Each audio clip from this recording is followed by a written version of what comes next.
സമാധാന കരാർ കാറ്റിൽ പറത്തിക്കൊണ്ട് അമേരിക്ക ഇപ്പോൾ ഒരു ചതിപ്രയോഗം നടത്തിയിരിക്കുകയാണ്. യുദ്ധം തുടങ്ങിയ സമയം മുതൽ ഈ ഒരു സമാധാന കരാർ ഒപ്പിടുന്നത് വരെ പല തവണയായിട്ട് നമ്മൾ ദി ജേർണലിസ്റ്റിലൂടെ തന്നെ പറഞ്ഞിട്ടുള്ള ഒരു കാര്യമാണ് അമേരിക്ക കുടിച്ച വെള്ളത്തിൽ വിശ്വസിക്കാൻ പറ്റില്ല എന്നത്.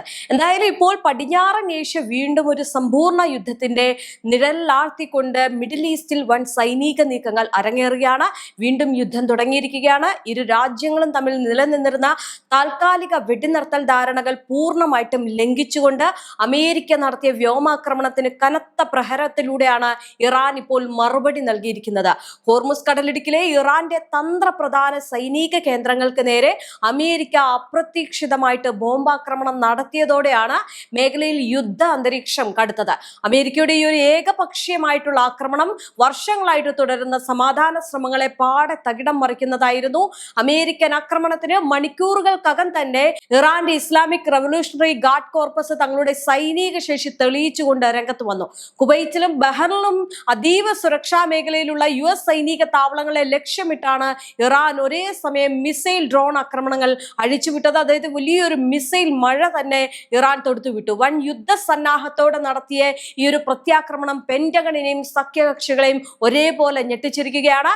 തങ്ങളുടെ പരമാധികാരത്തിന്മേൽ കൈവച്ചാൽ അമേരിക്കൻ സാമ്രാജ്യത്വത്തിന്റെ മിഡിൽ ഈസ്റ്റിൽ സുരക്ഷിതമായിട്ട് തുടരാനാകില്ല എന്ന ശക്തമായിട്ടുള്ള സന്ദേശമാണ് ഇറാൻ ഇതിലൂടെ നൽകിയിരിക്കുന്നത്. ഈ ഒരു യുദ്ധം വീണ്ടും തുടങ്ങും, അമേരിക്ക ചതിക്കും എന്നുള്ളത് നമ്മൾ പലതവണ, ഞാൻ നേരത്തെ പറഞ്ഞതുപോലെ തന്നെ ഞാനും യദുവൊക്കെ പലവട്ടം ദി ജേർണലിസ്റ്റിലൂടെ പറഞ്ഞതാണ്. ഇപ്പോൾ വീണ്ടും ആ ഒരു സമാധാന കരാറിനെ ഒരു പുല്ലുവില കൽപ്പിച്ചുകൊണ്ട് ചതിപ്രയോഗത്തിലൂടെ ട്രംപ് രംഗത്തെത്തിയിരിക്കുകയാണ്. എന്തായാലും ട്രംപിനേറ്റ കനത്ത പ്രഹരം ഇപ്പോൾ ഈ പെന്റഗണിനെ മൊത്തത്തിൽ ഞെട്ടിച്ചിരിക്കുകയാണ്.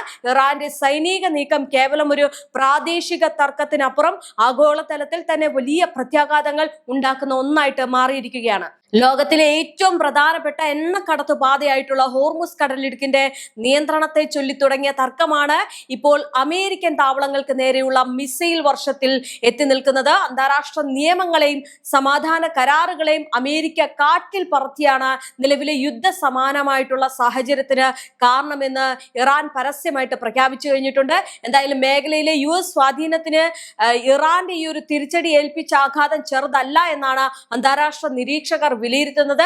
മേഖലയിൽ സമാധാനം പുനഃസ്ഥാപിക്കുന്നതിനായിട്ട് അന്താരാഷ്ട്ര തലത്തിൽ നടന്നു വന്ന നയതന്ത്ര ചർച്ചകളെയും നിലവിലുണ്ടായിരുന്ന താൽക്കാലിക വെടിനിർത്തൽ ധാരണകളെയും പൂർണ്ണമായിട്ടും അവഗണിച്ചുകൊണ്ടാണ് അമേരിക്ക ഏകപക്ഷീയമായിട്ടുള്ള സൈനിക നടപടിക്ക് തുനിഞ്ഞത്. എന്തായാലും വർഷങ്ങളായിട്ട് തുടരുന്ന മിഡിൽ ഈസ്റ്റിൽ പ്രതിസന്ധിക്ക് പരിഹാരം കാണാൻ ശ്രമിക്കുന്നതിനിടെയാണ് US നടത്തിയ ഈ ഒരു അപ്രതീക്ഷിത നീക്കം സമാധാന കരാറുകളെ എല്ലാം പാടെ കാറ്റിൽ പറത്തിയിരിക്കുന്നത്.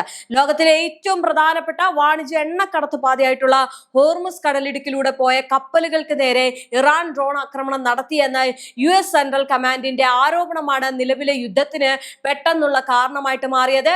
എന്നാൽ തങ്ങൾക്കെതിരെയുള്ള സാമ്രാജ്യത്വത്തിന്റെ കെട്ടിച്ചമച്ച കഥകളാണിതെന്ന് ഇറാൻ തുടക്കം മുതലേ ശക്തമായിട്ട് വാദിച്ചിരുന്നു.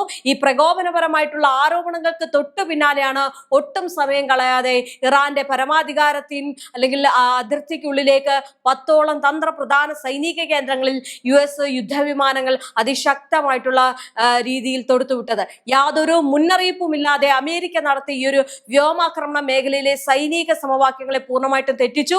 ഇറാന്റെ നിരീക്ഷണ സംവിധാനങ്ങൾ, റഡാറുകൾ, ഭൂഗർഭ ആശയവിനിമയ ശൃംഖലകൾ, തന്ത്രപ്രധാന ഡ്രോൺ സംഭരണശാലകൾ എന്നിവ പൂർണ്ണമായിട്ടും തകർക്കുക എന്ന ലക്ഷ്യത്തോടെയായിരുന്നു അമേരിക്കൻ വ്യോമസേനയുടെ ബോംബ് ആക്രമണങ്ങൾ നടന്നത്. എന്നാൽ തങ്ങളുടെ പ്രതിരോധ കോട്ടകൾക്ക് നേരെ ഉണ്ടായ ഈ ഒരു ആക്രമണമാണ് ഇറാന്റെ കനത്ത തിരിച്ചടിക്ക് വഴിയൊരുക്കിയിരിക്കുന്നത്. അമേരിക്കൻ ബോംബാക്രമണത്തിന് തൊട്ടു പിന്നാലെ കുവൈറ്റിൽ സ്ഥിതി ചെയ്യുന്നതും US വ്യോമസേന തങ്ങളുടെ തന്ത്രപ്രധാന നീക്കങ്ങൾക്കായിട്ട് വലിയ തോതിൽ ഉപയോഗിക്കുന്നതുമായിട്ടുള്ള അലി അൻ സലാം എയർബേസ് ലക്ഷ്യമാക്കിയാണ് ഇറാന്റെ അത്യാധുനിക മിസൈലുകൾ ആദ്യം കുതിച്ചുയർന്നത്. തങ്ങളുടെ മണ്ണിൽ നിന്നുള്ള അമേരിക്കൻ വിമാനങ്ങളുടെ പറക്കൽ തടയുക എന്നതായിരുന്നു ഇറാന്റെ ലക്ഷ്യം. കുവൈറ്റിന് പിന്നാലെ ബഹ്റിനിലെ തലസ്ഥാനമായിട്ടുള്ള മനാമയിലെ പോർട്ട് സൽമാനിലുള്ള ഒമാനിലുള്ള US 5ാം നേവി ഫ്ലീറ്റിനും നേരെയാണ് ഇറാന്റെ IRGC രണ്ടാമത്തെ പ്രഹരമേൽപ്പിച്ചിരിക്കുന്നത്. മിഡിൽ ഈസ്റ്റിലെ അമേരിക്കയുടെ ഏറ്റവും ശക്തമായിട്ടുള്ള നാവിക ആസ്ഥാനങ്ങളിൽ ഒന്നാണ് എന്നതിനാൽ തന്നെ ഈ ഒരു ആക്രമണം US വലിയൊരു തിരിച്ചടിയായിട്ട് മാറിയിട്ടുണ്ട്. മിസൈലുകളും അതുപോലെ തന്നെ ഈ ഡ്രോണുകളും ഒരേ സമയം US താവളങ്ങളിലേക്ക് പാഞ്ഞെടുത്തതോടെ ബഹ്റൈൻ നഗരങ്ങളിൽ വ്യോമാക്രമണ സൈറണുകൾ തുടർച്ചയായിട്ട് മുഴങ്ങിക്കൊണ്ടിരുന്നു. ഇതേ തുടർന്ന് വൻ പരിഭ്രാന്തിയിലായ പ്രദേശവാസികളോടും വിദേശികളോടും അടിയന്തരമായിട്ട് സുരക്ഷിത സ്ഥാനങ്ങളിലേക്ക് മാറാൻ ബഹ്റൈൻ ആഭ്യന്തര മന്ത്രാലയം ഔദ്യോഗികമായിട്ട് നിർദ്ദേശം നൽകി. മിഡിൽ ഈസ്റ്റിലെ ഏറ്റവും സുരക്ഷിതമെന്ന് അമേരിക്ക കരുതിയിരുന്ന അതിശക്തമായിട്ടുള്ള താവളങ്ങൾക്ക് നേരെ പോലും ഇറാന്റെ ഡ്രോണുകളും മിസൈലുകളും കൃത്യമായിട്ട് പതിച്ചതോടെ ലോകമെമ്പാടുമുള്ള സാമ്പത്തിക വിപണികളും ആഗോള എണ്ണവിലയും കനത്ത ആശങ്കയിലാവുകയും അന്താരാഷ്ട്ര തലത്തിൽ യുദ്ധഭീതി ശക്തമാവുകയും ചെയ്തിരിക്കുകയാണ്. അതുപോലെ തന്നെ അന്താരാഷ്ട്ര നിയമങ്ങളെയും സമാധാന കരാറുകളെയും വെല്ലുവിളിച്ചുകൊണ്ട് അമേരിക്ക തുടങ്ങിയ ഈ യുദ്ധത്തിന് മിഡിൽ ഈസ്റ്റിലെ US സൈനിക താവളങ്ങൾ തകർത്തുകൊണ്ടാണ് ഇറാൻ ഇപ്പോൾ മറുപടി നൽകിയിരിക്കുന്നത്. ഹോർമുസ് കടലിടുക്കിന്റെ നിയന്ത്രണത്തെ ചൊല്ലിയായിരുന്നു ഈ ഒരു സംഘർഷം ആരംഭിച്ചത്. എന്തായാലും ഇരു രാജ്യങ്ങളും തമ്മിലുള്ള താൽക്കാലിക വെടിനിർത്തൽ ധാരണകൾ പൂർണ്ണമായിട്ടും ഇപ്പോൾ ഇല്ലാതായിരിക്കുകയാണ്.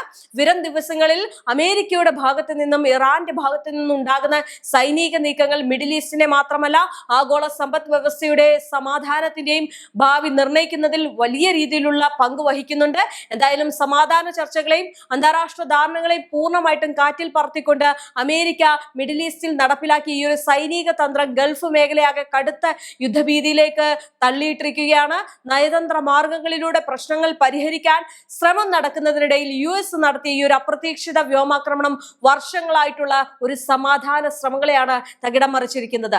അമേരിക്കയുടെ ഈ ഒരു പ്രകോപനപരമായിട്ടുള്ള നീക്കം മേഖലയിലെ സമാധാന അന്തരീക്ഷം തകർക്കുക മാത്രമല്ല കൂടുതൽ വലിയൊരു പ്രാദേശിക യുദ്ധത്തിലേക്ക് വഴി തുറക്കുകയും ചെയ്തിട്ടുണ്ട്. അമേരിക്കൻ ആക്രമണത്തിന് മറുപടിയായിട്ട് കുവൈറ്റിലും ബഹ്റൈനിലും അതീവ സുരക്ഷാ താവളങ്ങൾക്ക് നേരെ ഇറാൻ നടത്തിയ ഈ ഒരു മിസൈൽ പ്രഹരം ഗൾഫ് രാജ്യങ്ങളിൽ വൻ പരിഭ്രാന്തിയാണ് സൃഷ്ടിച്ചിരിക്കുന്നത്.